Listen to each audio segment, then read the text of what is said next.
Hola, buenas noches. Bueno, este video voy a realizar la explicación de esta investigación que corre como una nota de la segunda evaluación de la materia de aplicaciones eléctricas, ¿no?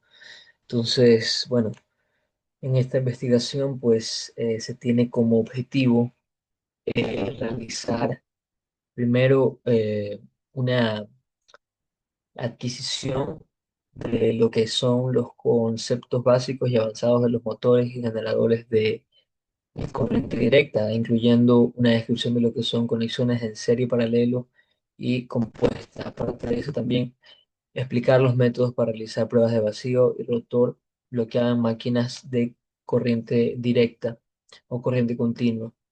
También, pues, realizar una búsqueda de los catálogos en línea de fabricantes de motores y generadores en corriente continua e identificar sus componentes eléctricos y mecánicos en un motor de 100 y hasta 150 HP y un generador de 30 a 50 kilowatts. Aparte de esto también, pues, se busca que se explique cómo realizar algunas pruebas que son las que están, pues, descritas en esta parte, ¿no? Entonces, bueno, primero vamos a revisar el documento que hemos realizado, ¿no? Entonces, en este caso, tenemos aquí que pues los motores y los generadores de corriente continua pues son fundamentales en la industria de aplicaciones donde se requiere un control preciso de velocidad, par y tensión. Y bueno, este informe busca como tal hacer esa revisión, ¿no? De lo que son los conceptos básicos y avanzados de estas máquinas, describir métodos de pruebas de vacío y rotor bloqueado en máquinas de corriente directa, un análisis de catálogos reales de fabricantes y el desarrollo de los procedimientos detallados para determinadas pruebas eléctricas y mecánicas en máquinas de corriente directa. Entonces, en primer lugar, la estructura general de una máquina de corriente directa está conformada primero por el estator, que es una carcasa, una estructura fija que soporta mecánicamente la máquina y aloja los polos. Los polos de campo o de vanados de excitación, que son los que producen el flujo magnético principal. También tenemos el rotor, que es la parte giratoria. El conmutador, que es un conjunto de delgas o de bobinas de cobre que rectifican mecánicamente la tensión inducida en el rotor para obtener una salida de corriente continua. Tenemos las escobillas, que son bloques de cartón, de carbón, que permiten el paso de corriente entre el circuito externo y el conmutador. Tenemos los ejes y rodamientos, que transmiten el movimiento de rotación y soportan el rotor, y también un sistema de ventilación conformado por ventilador y canales de aire para evacuar calor. Entonces, aparte de esto, pues el principio de funcionamiento de un generador de corriente directa es que cuando un rotor gira dentro de un campo magnético, se produce una fuerza electromotriz en los conductores del inducido, que es el rotor como tal, que es el estator, y pues este conmutador convierte esa tensión alterna en eh, una tensión pulsante unidireccional, de forma que los bornes se obtiene corriente continua, ¿no? Bueno, en el motor DC se aplica también una tensión de corriente alterna a los bornes del inducido. Entonces, esta corriente al pasar por esos conductores genera un campo magnético que genera una fuerza y por lo tanto un par que hace girar el rotor. Este par es aproximadamente proporcional al flujo y a la corriente de armadura. Aquí también podemos ver una imagen de cómo está constituido un motor de corriente directa tradicional. Aparte de esto, pues también tenemos los tipos de conexión que son serie, paralela y compuesta, ¿no? Una máquina DC en serie, pues eh, constituye o está construida de tal forma que el devanado de campo está en serie con el inducido. Entonces, en los motores DC en serie, la corriente de campo es igual a la corriente de armadura, tienen un alto par de arranque, lo cual lo hace útil para tracción, grúas, montacargas. La velocidad varía mucho con la carga, por lo que en vacío puede dispararse a valores peligrosos. Por esto no puede operar sin carga. Y el flujo magnético aumenta con la corriente hasta llegar a saturación. Mientras que un generador de DC de corriente directa en serie.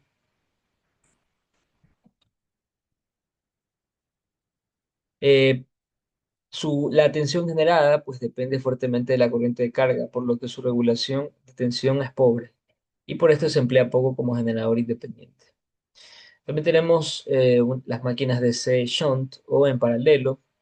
En este tipo de motores pues el campo está alimentado directamente con la tensión nominal.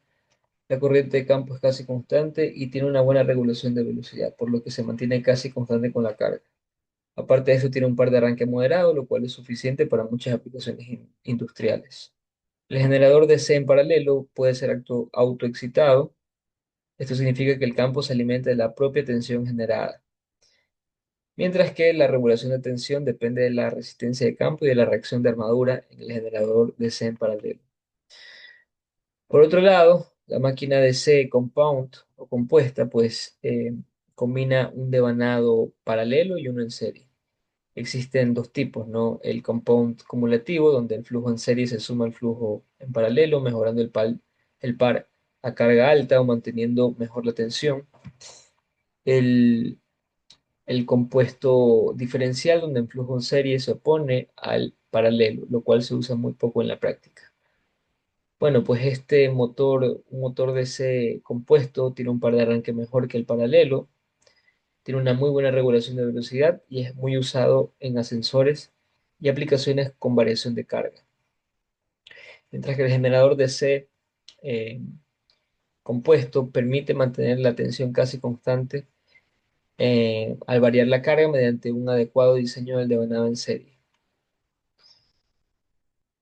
Por otro lado, también tenemos este tipo de pruebas, ¿no? A las cuales las mencionábamos al inicio. Por ejemplo, la prueba de vacío en máquinas DC. Su objetivo es evaluar el comportamiento de la máquina sin carga mecánica, mediante la corriente en vacío, la velocidad, las pérdidas básicas y el estado general, su verificación, ¿no? Entonces, los equipos típicos para realizar esto son fuentes de alimentación reguladas, un multímetro para medir la tensión y la corriente y un tacómetro para medir la velocidad de giro. Para esto, pues, eh, lo que se hace primero es asegurar visualmente el motor, las conexiones, su carcasa, el estado de las escobillas, etcétera. Asegurarse de que no haya carga mecánica en el eje, conectar la fuente de DC a los bornes de la armadura y de acuerdo al tipo de máquina, siguiendo el diagrama de conexión.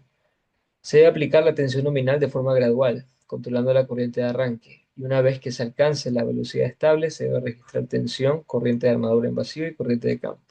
También es muy importante observar eh, si existen señales de chispas en escobillas, ruido, vibración.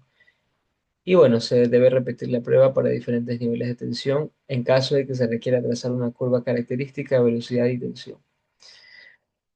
Mientras que por otro lado está la prueba de rotor bloqueado en motores de corriente directa. Aquí el objetivo es caracterizar el comportamiento del motor a baja velocidad, estimar un par máximo, resistencia de armadura y pérdidas y comprobar la capacidad del circuito de conmutación. Entonces, esta prueba debe hacerse con tensión reducida, pues el bloqueo del rotor aumenta fuertemente la corriente. Por lo tanto, primero se debe asegurar que el rotor mecánicamente no pueda girar. Luego se debe conectar el motor a una fuente de baja tensión de corriente continua. Se debe aplicar la tensión gradualmente y medir corriente de armadura y tensión aplicada. Se debe desconectar después de un tiempo muy corto con el objetivo de evitar el sobrecalentamiento de la armadura. Y se puede repetir para uno o dos valores de tensión si se requiere determinar una resistencia equivalente. Esta parte tiene precauciones importantes y es que no se debe aplicar la tensión nominal con el rotor bloqueado y también pues se debe estar constantemente vigilando si existen elevaciones de temperatura o un olor a quemado, ¿no? Aparte de esto, también tenemos un análisis de catálogos de fabricantes de motores y generadores de C, por ejemplo, para el caso del motor DC entre 100 y 150 HP, podemos tomar un motor industrial DC de 100 HP, 500 voltios y alrededor de 1750 revoluciones por minuto, con un marco 368 AT y ventilación abierta. Sus componentes eléctricos principales son el devanado de la armadura, el devanado de campo shunt o paralelo, conmutador con delgas de cobre, escobillas de carbón y portaescobillas y una caja de conexiones para bornes de armadura y campo. Sus componentes mecánicos principales: carcasa cilíndrica con nervaduras de enfriamiento, eje de acero con chaveta para complemento de carga, rodamiento en cada extremo, ventilador montado en el eje, base con patas, y pues los datos típicos de la placa de un motor de este tipo son una potencia nominal de 100 HP, extensión armadura de 500 voltios, corriente armadura que varía alrededor de 130 a 160 amperios, un tipo de excitación paralela o compuesta, la clase de aislamiento tipo F y tipo de servicio continuo, mientras que su grado de protección es IP23 o similar, que sería un tipo de motor tal como se está observando aquí en la imagen, ¿no? Por otro lado, también está el generador DC que entre 30 a 50 kilowatts. Y como generador podemos seleccionar un generador moderno para sistemas de energía de sistemas de corriente continua de alta tensión, ¿no? Sus componentes eléctricos principales son rotor de imanes permanentes o devanado de campo, estator con devanados que suministran energía DC, caja de terminales para salida DC y sistemas de protección, mientras que los componentes mecánicos principales son carcasa robusta, eje acoplable al motor primario, rodamientos de servicio pesado y una base o bastidor para el montaje. Los datos típicos de la placa de un generador como este tipo son una potencia nominal de 30 a 50 kilowatts, una tensión nominal de 48 voltios, 110 voltios, 200 voltios, 220 voltios o superior de acuerdo a la aplicación, una velocidad de 1500 a 3000 revoluciones por minuto, un tipo de aislamiento clase F y un tipo de enfriamiento natural o forzado. Luego tenemos una descripción de las pruebas propuestas que se mencionaron en el documento principal. La primera es la resistencia de aislamiento entre devanados y carcasa, donde pues el procedimiento consiste en primero aislar eléctricamente la máquina, luego limpiar la superficie de la carcasa, luego seleccionar el sistema a medir, si es armadura versus carcasa o campo versus carcasa, luego conectar el terminal positivo del equipo al devanado y el terminal negativo a la carcasa metálica. Seleccionar una tensión de prueba adecuada, comúnmente de 500 voltios a 1000 voltios de corriente directa, y aplicar tensión durante un minuto y registrar el valor de resistencia. Asimismo, se debe mantener la prueba hasta 10 minutos si se quiere calcular el índice de polarización. Tenemos todas las demás pruebas también. Adicionalmente, también podríamos observar esta de la inspección visual del conmutador y las escobillas, ¿no? Entonces, aquí el equipo sugerido es una lupa, una cámara, donde el parámetro a registrar es su estado físico, el desgaste y la alineación. El procedimiento como tal aquí consiste en retirar la tapa de inspección para acceder al conmutador y a las escobillas, revisar el color y uniformidad de la superficie del conmutador, ¿no? Ver si existen ranuras profundas, quemaduras o picaduras, el estado de las escobillas en función de su longitud útil, sus grietas, su astillado, presionar los resortes y alineación del portaescobillas y finalmente documentar con fotos, ¿no? Entonces, para tener una reflexión final, eh, es importante realizar esta correcta identificación de componentes y aplicación sistemática de pruebas eléctricas, porque permite determinar el estado real de los motores y generadores de corriente continua, así como anticipar fallas y tomar decisiones de mantenimiento oportunas. Aplicar procedimientos basados en normas reconocidas no solo mejora la confiabilidad y seguridad de las instalaciones, pues también reduce costos asociados a paradas no planificadas y reemplazos prematuros. En el contexto académico esto es importante porque obliga al estudiante a relacionar la teoría con los fabricantes y las prácticas de diagnóstico reales, ¿no? Muchas gracias.